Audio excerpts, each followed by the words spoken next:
When it comes to investing, we'd all like to outperform the world's markets. Is there a simple formula, I hear you ask? Well, lucky for you, my friends, there is. Eureka! Well, according to this guy, Joel Greenblatt, that is. In 2005, Joel published The Little Book That Beats the Market, a New York Times bestseller, and within this book lies the magic formula. The intention of the magic formula is to come up with a selection of stocks that will outperform the general stock market, such as the S&P 500. Stock picking in general sounds easy, but it's notoriously hard. Even Mr. Greenblatt said, "Choosing individual stocks without any idea of what you're looking for is like running through a dynamite factory with a burning match. You may live, but you're still an idiot."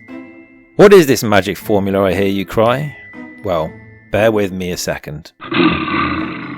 According to Investopedia, there are just 9 steps. Set a minimum market capitalization for your portfolio companies. This should be typically higher than $100 million.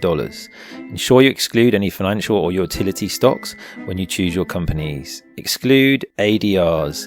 These are stocks in foreign companies. Calculate each company's earnings yield. Calculate each company's return on capital. Rank selected companies by highest earnings yields and highest return on capital. Buy 2 to 3 positions each month in the top 20 to 30 companies over the course of the year. Each year rebalance the portfolio by selling off losers 1 week before the year term ends. Sell off winners 1 week after the year mark. Repeat the process each year for a minimum of 5 to 10 years or more. Still with me? Well, if you can't be bothered to even do that, then luckily for you, they've even made a website for you that will do the calculations. All you need to do is register and follow steps 7, 8 and 9 above. The big question now is... Does it work? Well, Investopedia wrote this about a study by reasonabledeviations.com.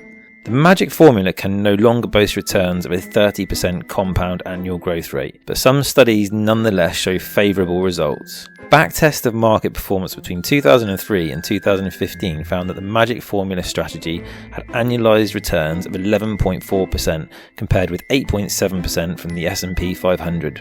This is clearly an outperformance of the benchmark, wrote the author of the backtest, but by nowhere near as much as the little book claims. And it's pretty well documented on YouTube too. To this point, the lack of progress. In fact, we've seen pretty negative performance over the last few months, especially. If we go ahead and go to a quarterly view, see we're down about 10%. That's basically the start of this year. And if we go back to the all-time view, I'm down something like $500 on about $3,600 invested. So not all that great of a start. We see that my portfolio is at negative 0.36%. while the S&P 500 index is at negative 8.36%. Now, both are in the red, but again, the magic formula is still outperforming the S&P 500 index so far. So my 2-year return is 26.34%, which is 13.17% per year over 2 years. The 2-year return for the S&P was 21.9%. So I beat the market every year by a meager 2.5% over the last 2 years. Even Mr. Greenblatt, in his interview with Forbes, admits it doesn't work every year. I had written a formula up that worked every week and every month and every year. It would stop working. Fortunately, this formula is not so great. And there are, during Explain that you can have years where it's not going to work. Right. So in other words, over the last 22 years, there have been 1-year periods, 2-year periods, an occasional 3-year period where the formula has not beaten the market. So there we have it, a firm conclusion that the formula works, kind of, in some years. Often the big problem with any strategy is actually not the strategy. Unfortunately, it's being human.